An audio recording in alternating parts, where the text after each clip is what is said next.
নমস্কার দর্শক বন্ধুরা, অদৃশ্য বাণী চ্যানেলে আপনাদের জানাই স্বাগতম। আজকে আমরা জানব শিবরাত্রি, ভগবান শিবের পবিত্রতম উৎসব। শিবরাত্রি হিন্দু ধর্মের অন্যতম গুরুত্বপূর্ণ ও পবিত্র উৎসব, যা ভগবান শিবের উপাসনার জন্য উদযাপিত হয়। এই দিনটি মহাদেব শিবের প্রতি ভক্তি ও নিষ্ঠার প্রকাশ ঘটানোর এক বিশেষ সুযোগ। শিবরাত্রি শব্দের অর্থ হল শিবের রাত। প্রতি বছর ফাল্গুন মাসের কৃষ্ণপক্ষের চতুর্দশী তিথিতে এই উৎসব পালিত হয়, যা সাধারণত ফেব্রুয়ারি বা মার্চ মাসে পড়ে। এই দিনে ভক্তরা উপবাস পালন করেন, রাত্রি জাগরণ করেন এবং শিবলিঙ্গের পূজা করেন, যাতে শিবের আশীর্বাদ লাভ করা যায়। শিবরাত্রির ইতিহাস ও মাহাত্ম্য নানা পুরাণ ও ধর্মগ্রন্থে বর্ণিত হয়েছে। এটি শুধুমাত্র একটি ধর্মীয় উৎসব নয়, বরং এটি আত্মশুদ্ধি, আধ্যাত্মিক উন্নতি এবং শিবতত্ত্ব বোঝার জন্য এক বিশেষ উপলক্ষ। আসুন শিবরাত্রি সম্পর্কে বিস্তারিতভাবে জানি। শিবরাত্রির উৎস ও পৌরাণিক কাহিনী। ভগবান শিব ও পার্বতীর বিবাহ। একটি জনপ্রিয় বিশ্বাস অনুসারে শিবরাত্রির দিনেই ভগবান শিব ও দেবী পার্বতীর শুভ বিবাহ সম্পন্ন হয়েছিল। পুরাণ অনুসারে দেবী পার্বতী কঠোর তপস্যার মাধ্যমে শিবকে স্বামী হিসেবে পাওয়ার জন্য ব্রত পালন করেন। তার কঠোর ধ্যান ও ভক্তিতে সন্তুষ্ট হয়ে ভগবান শিব পার্বতীকে গ্রহণ করেন এবং এই শুভ দিনে তাদের বিবাহ অনুষ্ঠিত হয়। এজন্য অনেক ভক্ত, বিশেষত নারীরা, এই দিনে উপবাস রেখে শিবের পূজা করেন এবং সুখী দাম্পত্য জীবনের আশীর্বাদ কামনা করেন। সমুদ্র মন্থন ও বিষপানের কাহিনী। শিবরাত্রির আরেকটি গুরুত্বপূর্ণ পৌরাণিক কাহিনী হল সমুদ্র মন্থনের ঘটনা। দেবতা ও অসুররা যখন অমৃতের সন্ধানে সমুদ্র মন্থন করছিলেন, তখন সমুদ্র থেকে হোলাহল নামক মারাত্মক বিষ নির্গত হয়, যা সমগ্র বিশ্ব ধ্বংস করে দেওয়ার ক্ষমতা রাখত। তখন দেবতারা ভগবান শিবের শরণাপন্ন হন। শিব বিশ্বকে রক্ষার জন্য সেই বিষ পান করেন এবং গলায় ধারণ করেন। বিষের প্রভাবে তার গলা নীল হয়ে যায়, যার কারণে তিনি নীলকণ্ঠ নামে পরিচিত হন।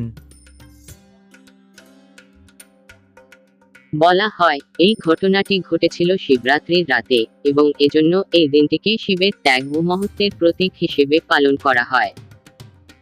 শিবের তাণ্ডব নৃত্য।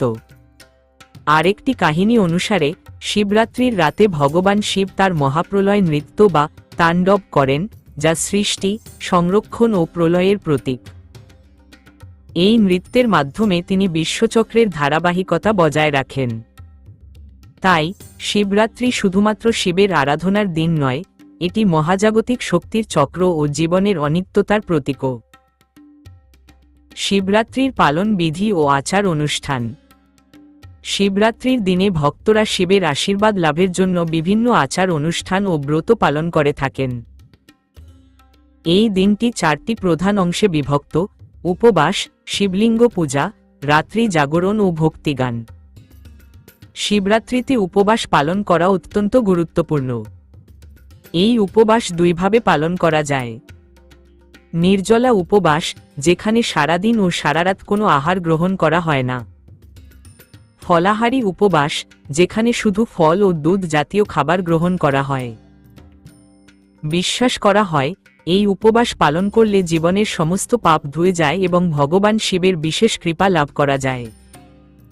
শিবলিঙ্গ পূজা ও অভিষেক। শিবরাত্রির অন্যতম প্রধান আকর্ষণ হল শিবলিঙ্গ পূজা। ভক্তরা মন্দিরে গিয়ে শিবলিঙ্গের উপর বিভিন্ন উপাদান অর্পণ করেন, যেমন গঙ্গাজল ও দুধ, যা শিবকে শান্তি প্রদান করে; বেলপাতা, যা শিবের প্রিয় এবং পাপমুক্তির প্রতীক; দই, মধু ও ঘি, যা শিবের প্রসন্নতা আনতে সাহায্য করে; চন্দন ও ফুল, যা শিবপূজার অপরিহার্য অংশ; রাত্রি জাগরণ ও কীর্তন। শিবরাত্রির রাতে ভক্তরা শিবের নাম সংকীর্তন করে এবং তার গুণগান করেন। এটি রাত্রি জাগরণ নামে পরিচিত, যেখানে ভক্তরা সারারাত জেগে থেকে শিবের মহিমা কীর্তন করেন। শিবরাত্রির শেষে বিভিন্ন মন্দিরে ভক্তদের মধ্যে মহাপ্রসাদ বিতরণ করা হয়। এই দিন দান ধ্যান করারও বিশেষ গুরুত্ব রয়েছে। গরিব ও অভাবীদের দান করলে পূর্ণ ফল লাভ হয় বলে বিশ্বাস করা হয়। শিবরাত্রির আধ্যাত্মিক ও বৈজ্ঞানিক দৃষ্টিভঙ্গি। আধ্যাত্মিক দৃষ্টিকোণ। শিবরাত্রি শুধুমাত্র একটি ধর্মীয় উৎসব নয়, এটি একটি আধ্যাত্মিক সাধনার দিন। এই দিনে উপবাস ও ধ্যান করলে আত্মশুদ্ধি হয় এবং মানুষের মনের ভিতর থাকা নেগেটিভ শক্তি দূর হয়। হিন্দু দর্শন অনুসারে শিবকে ধ্যান করার মাধ্যমে একজন ব্যক্তি মোক্ষ লাভের দিকে এগিয়ে যেতে পারেন। শিবরাত্রির রাত্রিকে আত্মজাগরণের রাত হিসেবে দেখা হয়, যেখানে মানুষ নিজের ভুল ত্রুটি থেকে শিক্ষা নিয়ে সত্য ও ধর্মের পথে চলার সংকল্প করে। আধুনিক বিজ্ঞানও শিবরাত্রির উপবাস ও ধ্যানের কিছু ইতিবাচক প্রভাব স্বীকার করে। উপবাস শরীরকে ডিটক্সিফাই করতে সাহায্য করে। রাত্রি জাগরণ মানসিক শক্তি ও ধৈর্য বৃদ্ধি করে।